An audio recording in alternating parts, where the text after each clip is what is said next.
What if your greatest trial was also your greatest calling? Esther's life began in obscurity, an orphan girl far from the spotlight. Yet in God's providence, she was lifted into the throne room of the world's most powerful empire. Her story asks each of us, could it be that where you are in this very moment is not an accident, that you too were placed here for such a time as this? Lesson 1. A higher purpose is quietly at work. Queen Vashti's refusal to obey King Ahasuerus during a royal banquet triggers a pivotal crisis, Esther 1:12. When the king, merry with wine, calls for Vashti to display her beauty before his guests, she defiantly declines. Her bold stand for dignity costs Vashti her crown, as the king's advisors fear her disobedience will inspire rebellion in women throughout the empire. Vashti is deposed, and a decree announces that her royal position will be given to someone better than she, Esther 1:19. This dramatic fall from favor sets the stage for an unlikely hero to rise. Though God's name is not mentioned in the text, these events are no accident. The empty throne creates a divine opening for a new queen to emerge. Lesson: even in a king's drunken anger and a queen's downfall, a higher purpose is quietly at work. What seems like a domestic scandal in the Persian court becomes the starting point for deliverance. This opening chapter reminds us that no situation is beyond God's providence. He can use personal choices and crises to set the stage for a greater plan. Lesson 2. God's providence can elevate the humble. In the wake of Vashti's removal, King Ahasuerus launches a nationwide search for a new queen, Esther 2-4. Among the gathered young women in Susa is Esther, Hebrew name Hadassah, a Jewish orphan raised by her cousin Mordecai, Esther 2:7. Esther is described as fair and beautiful, but also humble and obedient. She heeds Mordecai's counsel to hide her Jewish identity, Esther 2:10, and wins the favor of the royal eunuch in charge of the harem with her respectful demeanor. When her turn comes to meet the king, Esther makes no special demands, trusting in grace rather than glamour. The king is immediately captivated by her. The king loved Esther more than all the women, so he set the royal crown on her head and made her queen instead of Vashti, Esther 2:17. The once unknown orphan becomes the queen of Persia by what seems like divine design.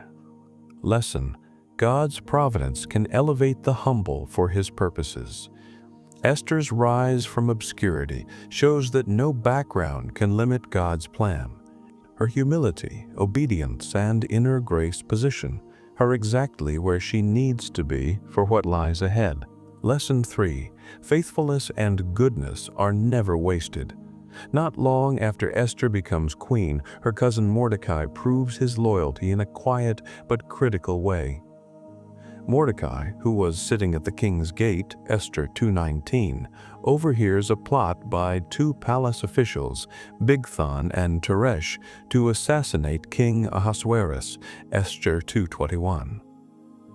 Acting swiftly, Mordecai reports the conspiracy to Esther, who in turn informs the king in Mordecai's name, Esther 2022. The treacherous eunuchs are caught and executed, and the deed is recorded in the Royal Chronicles, Esther 2023. Curiously, Mordecai is not rewarded or recognized at all at this time. The act seems to pass into obscurity, but the seed of deliverance is planted in that record book. Faithfulness and goodness are never wasted, even if unnoticed at first. Mordecai did what was right without immediate reward, trusting that God sees what others overlook. This moment, seemingly forgotten, will resurface at exactly the right time. It reminds us that God's timing is perfect. A good deed sown in secret can bring forth blessing when God causes it to be remembered. Lesson 4. Convictions comes at a cost. Sometime later, a new villain emerges. Haman the Agagite is promoted by King Ahasuerus to a position above all other nobles. Esther 3:1. The king orders that everyone must bow down and pay homage to Haman, but Mordecai refuses. Esther 3:2. Day after day, the royal officials at the gate pressure Mordecai, but he didn't bow down or pay him homage, explaining that he is a Jew. Esther 3:4. Mordecai's loyalty to God and adherence to his people's values gives him the courage to defy a command that violates his conscience. When proud Haman notices Mordecai's unbending stance, he is filled with rage. Esther 3:5.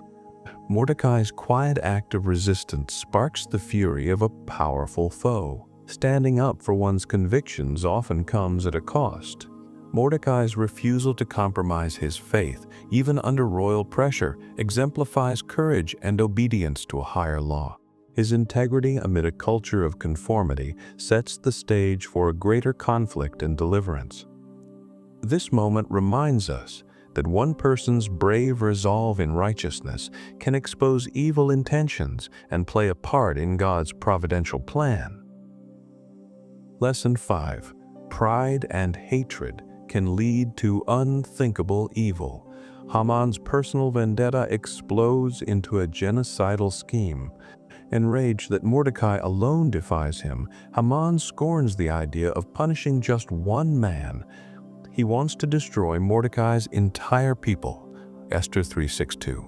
He casts the pure lot to select an auspicious date, and a day nearly a year away is chosen for the annihilation. Esther 3:7.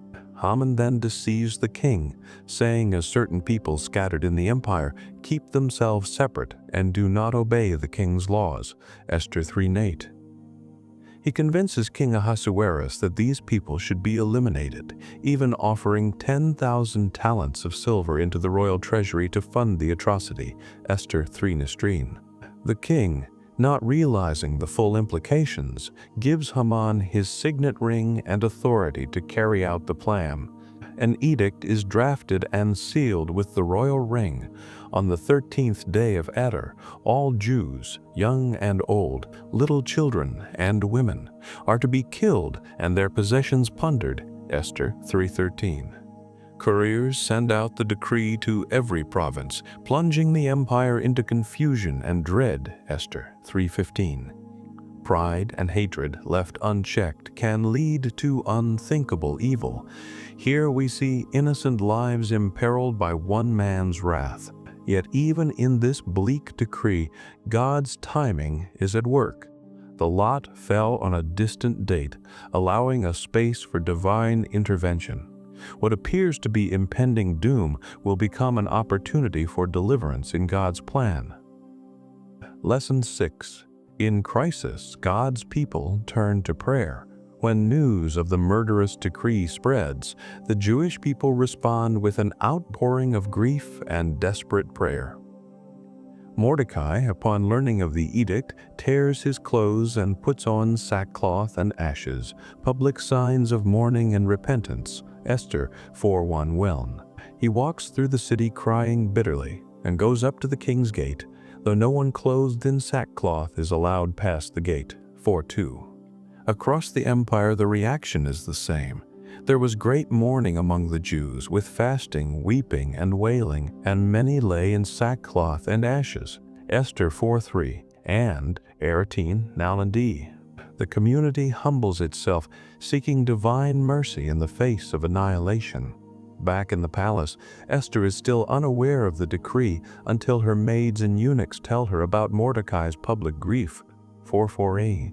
Distressed, Esther sends fresh clothes to her cousin, but he refuses to put them on. His mourning cannot be comforted by a change of garments. In times of crisis, God's people turn to humility, prayer, and unity. Mordecai and the Jews show that the first response to impending disaster is to cry out for help beyond human power. Fasting and mourning demonstrate their dependence on God's providence, preparing the way for the deliverance to come. Lesson 7. God places us where we are for such a time as this. Through a trusted eunuch named Hathach, Esther finally learns of the impending catastrophe. She sends Hathach to Mordecai for details, and Mordecai returns a full report: Haman's bribe of silver, a copy of the written decree, and an urgent plea that Esther herself must go to the king to beg for her people's lives. Host 178. Esther hesitates. She reminds Mordecai of the Persian law. Anyone who approaches the king uninvited faces death unless the king extends his golden scepter, and she hasn't been summoned for 30 days. Esther 4:11. Mordecai's reply cuts through Esther's fear with faith and purpose. Do not think that you of all the Jews will escape. If you keep silent at this time, relief and deliverance for the Jews will arise from another place, but you and your father's house will perish. And who knows whether you have come to the kingdom for such a time as this? Esther 4:13-14. Mordecai believes God will save his people somehow, but he challenges Esther to realize her royal position is no accident. She has been placed in the palace for this very moment. We are often positioned in life for a divine purpose. Mordecai's words remind us not to cling to comfort when God calls us to act. Courage and obedience in the moment of destiny can change the course of history. Lesson 8. True courage surrenders to God's will. Faced with the choice between fearful silence and courageous action, Esther resolves to risk everything. She sends word back to Mordecai with a bold request: "Go, gather all the Jews who are present in Susa and fast for me for 3 days, night or day. My maids and I will fast likewise. After that I will go to the king, even though it is against the law. And if I perish, I perish." Esther 4:16. Esther embraces her calling with sober faith. She will approach the throne uninvited, fully aware it could mean her death. For 3 days, the Jewish community in the capital joins Esther in fasting. Prayer is implied, seeking divine favor for her daring mission. Mordecai carries out her instructions, rallying support for their queen. 4:17. In this solemn moment, Esther transforms from a passive figure to a courageous leader willing to lay down her life for her people. True courage often means stepping forward with no guarantee of success. Esther's words, "If I perish, I perish," reflect complete surrender and faith. She models how obedience and bravery, fortified by prayer, can overcome fear. When we entrust our lives to a higher purpose, we find the strength to do what is right despite the risks. Lesson 9. God's favor meets us when we step out in faith. On the 3rd day of the fast, Esther acts on her dangerous resolve. Dressed in her royal best, she steps into the inner court of the palace, directly in view of King Ahasuerus on his throne. Esther 5:1. In this tense moment, everything hangs on the king's reaction. Will he be offended by her boldness or pleased by her presence? Providence prevails. When the king saw Esther the queen standing in the court, she obtained favor in his sight. Esther 5:2-2. Ahasuerus extends to Esther the golden scepter in his hand, sparing her life and welcoming her approach. Esther comes forward and touches the tip of the scepter, a sign of the king's acceptance. Immediately the king addresses her with unexpected warmth, asking, "What is your request, Queen Esther? It shall be given to you, up to half the kingdom." 5:3. The worst fear has passed. Esther's courage, combined with 3 days of prayerful preparation, has opened the door. When we step out in faith, God can move the hearts of kings. Esther's reception illustrates how divine favor works in tandem with human bravery. The seemingly impossible barrier was removed, showing us that God's grace meets us at the point of our risk. Lesson 10. Patience and discernment are part of God's plan. Instead of rushing to her plea, Esther shows remarkable poise and strategy. She invites King Ahasuerus and Haman to a special banquet she has prepared that day. Esther 5:4-5. At the wine banquet, the king again kindly asks Esther to state her wish, eager to grant it, Esther 5:6. Still, Esther holds back her ultimate request. She replies, "If I have found favor in the sight of the king, let the king and Haman come to the banquet which I will prepare for them tomorrow, and then I will do as the king has said." Esther 5:7-8. Esther deftly postpones her petition, ensuring Haman will be present for the revelation, and perhaps sensing that the timing is not yet right. This deliberate patience is a display of wisdom. Unknown to her, a critical providential event will unfold that very night. By inviting them to a second feast, Esther sets the stage for her true request under optimal conditions. Patience and discernment are vital, even when we have an open door. Esther teaches us the value of self-control and timing. Sometimes God calls us to wait a little longer so that unseen pieces of His plan can fall into place perfectly. Lesson 11. Pride blinds us to the blessings we already have. Haman departs the queen's banquet in high spirits and swollen pride. Being the sole guest alongside the king has made him feel important and untouchable. But as he passes through the king's gate, he sees Mordecai once again refusing to stand or tremble before him. Haman's joy turns to fury, though he restrains himself from any outburst on the spot. Esther 5:9-10. At home, Haman gathers his friends and his wife Zeresh. He boasts about his vast wealth, his many sons, and the honors the king has bestowed. Even that Queen Esther invited no one but him to join the king at her banquet. Esther 5:11-12. Yet all this means nothing to me as long as I see Mordecai the Jew sitting at the king's gate. Haman fumes. Esther 5:13. His hatred for Mordecai consumes him.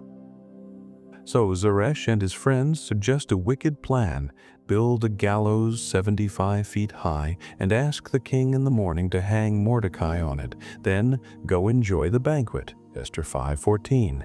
Haman, blinded by hate and pride, eagerly has the gallows constructed that night. Pride and unchecked anger can poison every blessing. Haman had everything: power, wealth, prestige, yet none of it satisfied as long as his ego was wounded. Lesson 12. God works behind the scenes in ways we cannot see. While Haman schemes, the true King of Kings is at work behind the scenes. That night, the king could not sleep. Esther 6:1-1. Ahasuerus, in his insomnia, orders the book of the royal chronicles to be read aloud, perhaps to lull him to sleep. Instead, God's providence guides the reading. They happen upon the entry recording how Mordecai saved the king's life by exposing the plot of Bigthana and Teresha. Esther 6:2-2. The king sits up and asks, what honor or dignity has been bestowed on Mordecai for this? His servants answer, nothing has been done for him. Esther 6:3.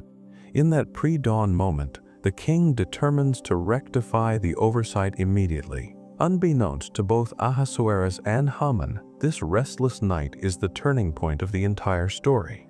The very gallows meant for Mordecai stands ready, but so does the king's favor.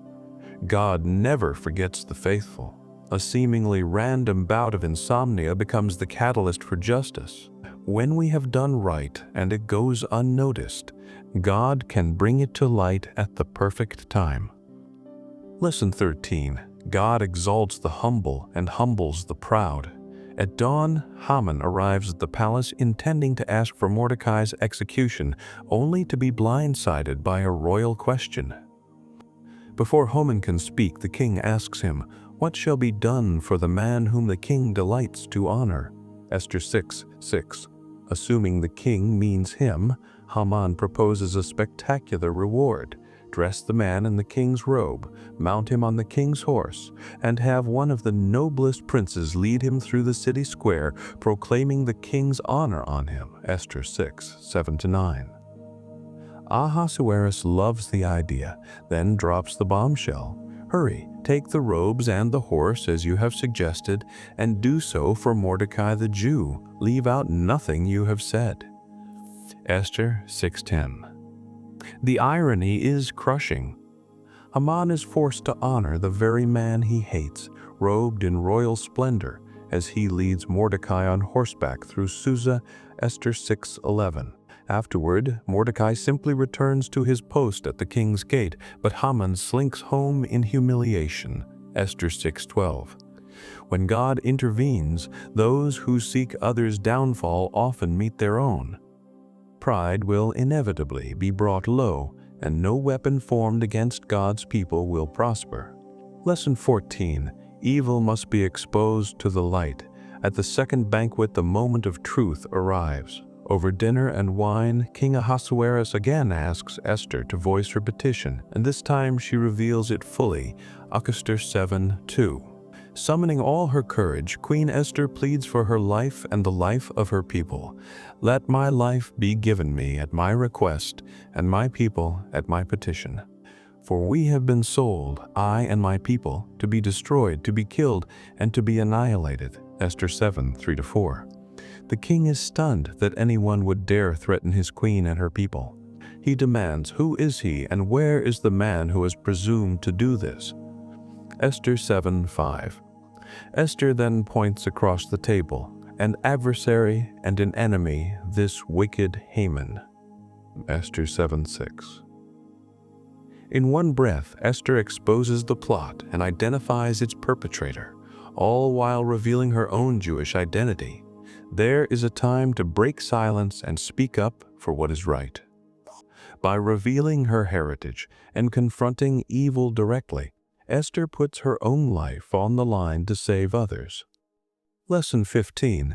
Evil reaps the destruction it plans for others. King Ahasuerus, overcome with rage, steps out to the palace garden to collect himself, while Haman stays behind to beg Queen Esther for his life. Esther 7:7. In desperation, he falls onto the couch where Esther is reclining, pleading for mercy. At that very moment, the king returns and finds Haman sprawled across the queen. Ahasuerus explodes. Will he even assault the queen while I am in the house? Esther 7:8. At the king's word, guards seize Haman and cover his face. One eunuch announces, "Look." The gallows, 50 cubits high, which Haman made for Mordecai, is standing at Haman's house. Esther 7:9. The king snaps, "Hang him on it." In a swift stroke of justice, Haman is executed on the very gallows he built for Mordecai. Esther 7:10. Evil may construct its own gallows. Haman's gruesome end is a sobering example of prideful plans backfiring. He reaped exactly what he sowed, showing that God's justice prevails in the end. Lesson 16. God can turn the tide even when things seem irreversible. Even with Haman gone, the royal decree of doom still looms. Esther approaches the king once more, weeping and pleading to avert the disaster planned for her people. Esther 8:3-5. The king has already given Haman's estate to Esther and elevated Mordecai to high authority, even giving him the signet ring once worn by Haman. Esther 8:1-2. Yet the law of the Medes and Persians is such that an edict sealed by the king cannot be revoked. So, Ahasuerus empowers Esther and Mordecai to write a new decree. Esther 8:8-58. Mordecai drafts an edict giving the Jews permission to defend themselves on the appointed day. Esther 8:11. The decree is dispatched by couriers to all 127 provinces. Esther 8:14. What began as a day of doom is suddenly filled with hope. The Jews celebrate with joy and honor, and even many others declare themselves Jews out of reverence. Esther 8:16-17. God can turn the tide even when the situation appears impossible. Lesson 17. When God fights for his people, no enemy can prevail. The fateful day arrives on the 13th of Adar, but instead of the Jews being slaughtered, they triumph. On the day that the enemies of the Jews hoped to overpower them, the opposite occurred. Esther 9:1. The Jews assemble in every province, supported by imperial officials, and no one can withstand them. for the fear of them falls on all the peoples. Esther 9, 2-4. They strike down their attackers with the sword. Esther 9, 5. In Susa alone, 500 enemies fall, including Haman's 10 sons. Esther 9, 6-10. Notably, the Jews do not take plunder. Esther 9, 10, and 9, 15-16. They defend themselves with justice, not greed. By the end, about 75,000 of their enemies are destroyed. Esther 9, 16. What was supposed to be a day of annihilation becomes a day of deliverance. When God fights for His people, no enemy can stand against them. Their victory highlights divine providence, justice, and integrity in triumph. Lesson 18. God's deliverance deserves to be remembered and celebrated. The Book of Esther concludes not with vengeance, but with gratitude and joy. In the aftermath of victory, Mordecai, with Queen Esther's approval, sends letters to all the Jews, establishing an annual festival on the 14th and 15th of Adar to commemorate their deliverance. Esther 9, 20-22 and 9, 29-32. This feast is called Purim, meaning lots, recalling how Haman's lots were overturned by God. These days are to be kept as the days on which the Jews had rest from their enemies, the month which was turned from sorrow to gladness, from mourning to a holiday. Esther 9:22. The people celebrate with feasting, joy, and generosity toward the poor. Mordecai is exalted as second to the king, remembered as one who sought the good of his people and spoke peace to them. Esther 10:3. God's deliverance deserves to be remembered and celebrated. What began as a decree of destruction becomes a legacy of joy that endures for generations. From a queen's refusal to an orphan's rise, from a gallows built in pride to a festival of joy, Esther's story is one of divine providence at every turn, and it speaks to us still. The question Mordecai posed to Esther echoes across the centuries. Who knows whether you have come to the kingdom for such a time as this? Today, in your own life, the same is true. You are here now for a reason. Take courage. Live with purpose. Trust in the God who writes stories of deliverance through those who dare to believe.